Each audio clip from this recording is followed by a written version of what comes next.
Hello. Recently, I saw Black Sabbath in Holmdel, New Jersey on August 4th, and the show was amazing. Originally, I was going to go to the Philly show, which is in August 10th, but the Holmdel show was one of the first shows announced, and I wasn't sure if this was going to be a closer show, so I just ended up going to that one. Now, the opener was Andrew WK, who makes comedy rock, but he was doing a DJ set for opening for Sabbath, and he had a good selection of songs, Dragula, Rob Zombie, Raining Blood, Slayer, um, Electric Guy, Judas Priest, and, a lot of good metal songs. Last in Line by Dio. But I would have preferred an actual band to open up for Black Sabbath, so. But, good song selection made up for that. Now, the set list was pretty good. They played for 2 hours straight, 18 songs total. Um, and covered a wide variety of songs over their career with Ozzy. They played Rat Salad, first time since 1970 apparently. But they were playing Symptom of the Universe instrumental in the beginning of the tour, back in Australia, and I would have preferred that over Rat Salad, but you can't get whatever you want. Also, they keep playing the song Dirty Women, which I'm not really a huge fan of. It's okay, but I feel like they should have replaced that with Electric Funeral. But yeah, you can't have whatever you want. But overall, good selection, and it was a really good set list. Now let's go over the band members.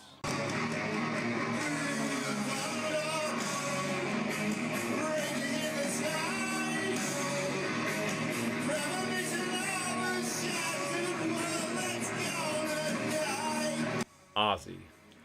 Ozzy has been very inconsistent, of course, but the night I saw him, he played great. I know there was a voice crack once, maybe twice, and I know he kind of did struggle in the song "God Is Dead," but overall, I mean, his vocal performance was pretty good, considering the fact that he's 64, 65. Yeah, that was pretty impressive considering. Obviously, he can't hit those high notes anymore, but you know what? For Ozzy nowadays, he did a pretty damn good job.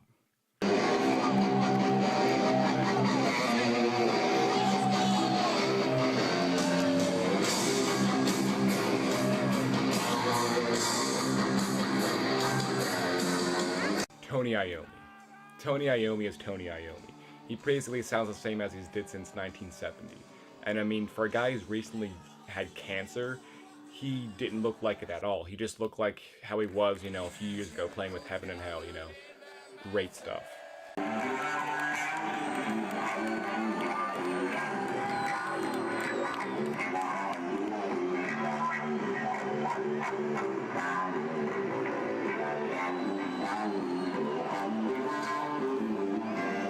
Geezer Butler, same thing. Sounds just like he did in 1970, And then when he was doing the Basically solo before n.i.b, his fingers were just moving so quickly. I was really impressed by that.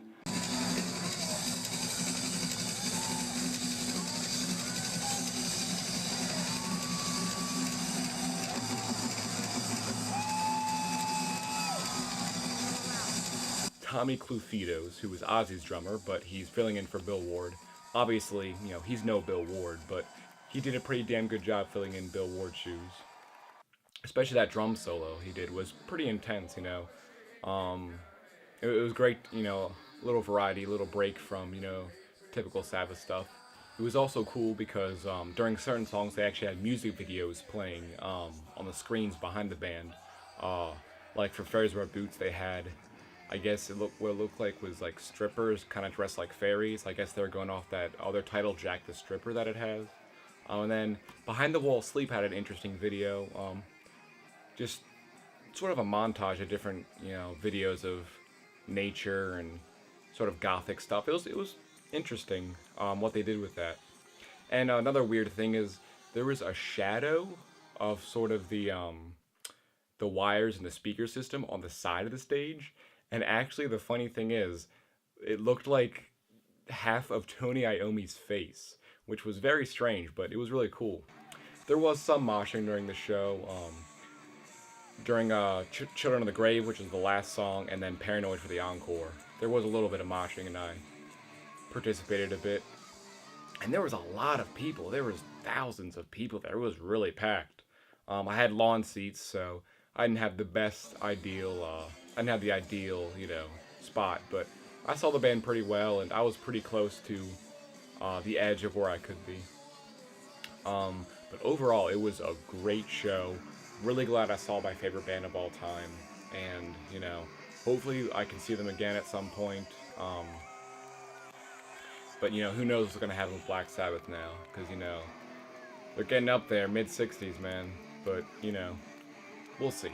Anyway, if you're interested in more Black Sabbath stuff, here's my top 10 Ozzy era songs and my 13 review.